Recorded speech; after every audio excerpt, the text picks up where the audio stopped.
Alright, we are out here on Hatteras Island with the cats today. It's because it's brutally cold out here. It's about 30 degrees. There's about a 35-mile-an-hour northwest wind blowing. It's the wind chill on the other side of the house is in the teens. And it's a good day to call out all of these animal advocate groups on their hypocrisy and their discrimination against cats. And I'm going to name the groups: the ASPCA, the U.S. Humane Society, PETA, and especially Alley Cat Allies. And we've contacted In Defense of Animals today to see if they want to reevaluate their situation, their position on these poor cats, and they haven't gotten back with us yet. But we're going to make this video out here in the brutal cold. You can see it's cold.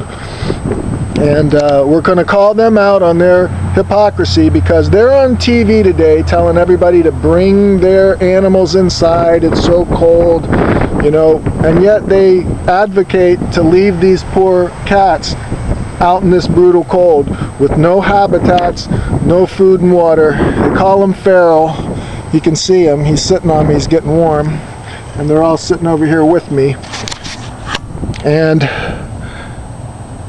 these cats need the same protection as every other animal. Today, if you were to save a stray dog, boy, you'd be on the 6 o'clock news. You'd be the hero, save the dog. But if you go out and you try to save these cats, they call you a criminal. Now, this is for all those caretakers that are out there that are working today, that I know they're out there freezing their butts off trying to give these poor cats some food and sneak them a habitat or a container with some hay in it to get out of the cold and the snow and the rain. And I know you work tirelessly to do that, and then you get called a criminal, and it's not fair. So I'm calling out all the groups. I'm going to say them again: ASPCA, U.S. Humane Society, PETA, Alley Cat Allies, In Defense of Animals, calling all of you out on this freezing cold day to ask you why you don't provide the same protection for these poor cats as you would any other animal. Because you like to call them feral. Now you've seen, look at him, he's such a feral cat. Yeah, you were going to leave him out. I called all of you when these poor cats were being attacked by the Dare County Sheriff's Department here in Dare County, North Carolina. It's Hatteras, North Carolina, the Cape Hatteras National Seashore, the home of Andy Griffith, which was based on my family, the Ward family.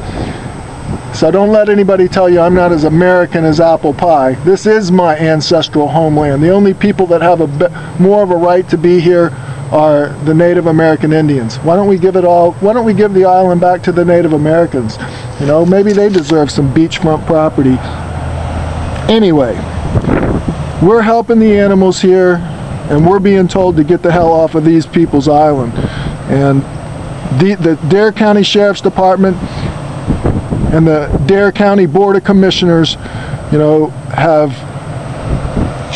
made the Hatteras, North Carolina's cat hater feeding ordinance, which I tried to fight on change.org, and they said that was cyber stalk. And to petition your government, you know, apparently the U.S. Constitution and freedom of speech don't apply to anybody that these authorities don't like. So we're waiting. We're going to get them. We're going to go to court, and we're collecting lots of information about all the illegal things that are going on down here in Dare County, North Carolina. But today, it's about all these freezing cats that are out there in places like this where they've made it kindness to cats illegal. You know, what happens is on brutally cold days like this is that people find them freezing and starving.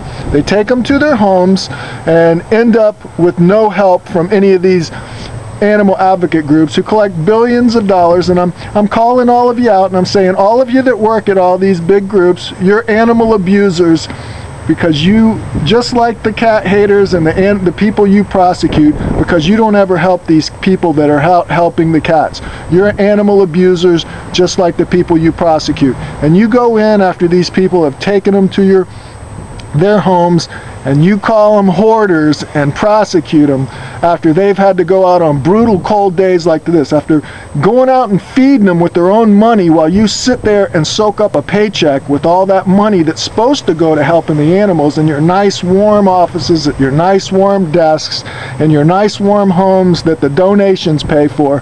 You sit there and prosecute the people that are out here freezing on days like today. So I'm sitting out here in the freezing cold showing you the cats that you kill every day, calling them feral because you're playing politics with the money instead of enforcing the animal cruelty laws for all the animals and helping the kind of animal advocates that are actually out here saving these animals' lives.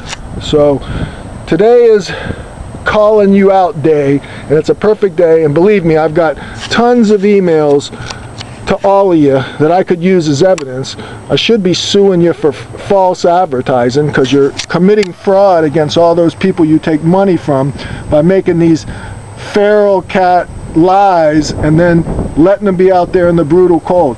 You know, they can have food and water and shelter and everything that the TNR program promises them, and we did that here. We gave them everything that they were supposed to have, and look at them. These cats are the lucky ones. These are the ones who live in this compound in the habitats. They've got their nice warm Animal Planet beds in there. They're sitting out in the sun and they're hiding. The reason you don't see them all out today because they're smart. They're smart enough to stay in their nice warm beds, except for him. This is Minky Dad. You see him on my Facebook page a lot. He's one of my favorite, but you were going to make me leave him out there. Now this video is in honor of all the cats that the sheriff's department made me and the board of commissioners made me leave over in that neighborhood. They could all be here right now in nice warm beds.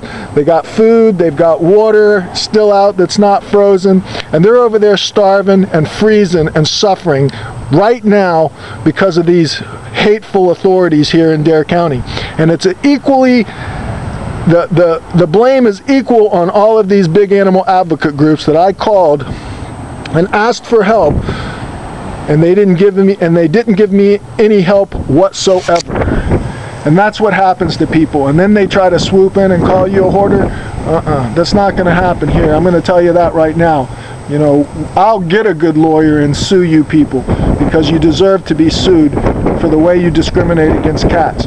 You know, that money that you collect is supposed to go to whatever animal that needs help the most. And these cats are out here right now over in this neighborhood over there freezing, and they need your help the most. And there's millions of them out there that you're neglecting and causing to suffer animal cruelty that you inflict on them with your policies, and they're out there suffering right now, and they shouldn't be suffering. And those cat caretakers that are out there, those are the heroes, not you sitting at your desk. The cat caretakers are the heroes of the whole TNR program, period. Not the people who sit there and they go out and fix a couple of cats and dump them off and say, oh my God, we're saving the planet. No, the cat caretaker who goes out there every single day in the brutal cold and the brutal heat and in the bugs and feeds these cats and takes care of them, that's the person that a medal should be hung on, and that's the person who should be protected from prosecution.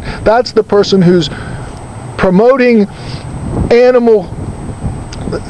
stopping animal cruelty. They're promoting stopping animal cruelty by actually going out and doing something and not sitting at their desk playing games with their iPhone. You know, these people are the ones who deserve to be protected. They're delivering humanitarian aid to these poor cats because you're not doing your job and you're stealing the donations, and they're the ones that are giving out the humanitarian aid, and they should be protected from prosecution. I think you should go back and give every cat caretaker that's ever been prosecuted, have his record expunged and give him a free lawyer, because you tricked them into thinking that you treat cats the same way you treat all those dogs. You know, you trick them into going out there, you trick them into people into donating, and then you leave these poor cats out here. Now, would you leave him out there? Why would you leave poor Minky Dad out there in the brutal cold? You know, yeah, that's right. Tell him you don't want to be out there. Tell him you're not a feral cat. There is no such thing as a feral cat. And we are no such thing as a feral cat. We are TNSanctuary. We are pushing the 5 Essentials of Life, Right to Life program. Yeah, that's right. Tell them what the program's all about. And we're also pushing the Johnny Appleseed program, because for 400 years you've been stranding all of these poor animals with your development into little dead forests like that. That's a dead forest. How do I know that? I grew up here, and that was the place I played. And it was full of persimmon trees and full of bees, because you can't have food-bearing plants without the bees, and you sprayed them to death with the mosquito spray, and now that's a dead forest over there. And the poor raccoons and possums and all the other animals are stranded in these dead forests. So we're promoting the Johnny Appleseed program to go back in. You've taken the lakes by planting your lakefront houses all around the lake so the animals can't get to water. You know, you make a lake, you take a lake, you make a lake, and you put all the food-bearing plants back in these forests so these animals can survive. And quit telling yourself, you know, just because if those trees were cardboard, they'd have more nutrition than what's up over there in that forest right now. And you know, if you got out behind your desks, you'd know that. And you won't listen to the people like me who actually go out there in the woods and look around and see what's happening to the animals. Just like I went out there and I told you that these cat haters were killing these cats, and I told you that they were starving, and you wouldn't listen to me. You played politics with all that money and sat there hiding in your desks. So I'm calling you out on this freezing cold day and saying, this is your hypocrisy right now. I provided these animals with a warm place to be, and you made me leave a bunch of cats that I love, just like these cats right here that I'm petting, that are sitting right with me. You made me leave them out there to suffer and die, and they're out there starving and freezing, and that's on you. You should all be prosecuted for animal abuse for not coming down here and helping me. You know, you're 3 hours away, PETA, in Norfolk. And Alley Cat Allies, Becky Robinson, you're sitting at your desk right now with that free money that you get 5 hours away in Maryland, and my cats are down here freezing to death because of you. All right? So I'm tired of the hypocrisy, and you were given a chance. This is going to be on YouTube, and you were given a chance. You know, I'm promoting all these programs, TNSanctuary and programs to actually save the animals, and you people are in the way. You're just stealing the money. You know, I could do a lot with all that money you have. I could save millions of cats and millions of animals and put the forest back and prevent wildfires and, you know, do good here on earth. But you and the authorities together are an invincible team, and you're the animal abusers, just like the authorities are causing all these horrible things to happen, and you should be held responsible. And I'm going to put this on YouTube so that everybody knows what a bunch of hypocrites you are, because somebody needs to do it. You know, in this country, you know, there's just too much corruption, and then you tell us you're going to fix it and then don't do it. You know, I am Dan Felix, and this is no such thing as a feral cat, and my poor cats are over there, and they're not feral, and I love them, and they're freezing, and I can't do anything about it because of these hateful authorities here in Dare County, North Carolina, Hatteras, North Carolina, and these big animal advocate groups who protect them, who protect the animal abusive authorities. You know, I'm tired of it, and today's a good day to show everybody, show the world your hypocrisy. Thank you.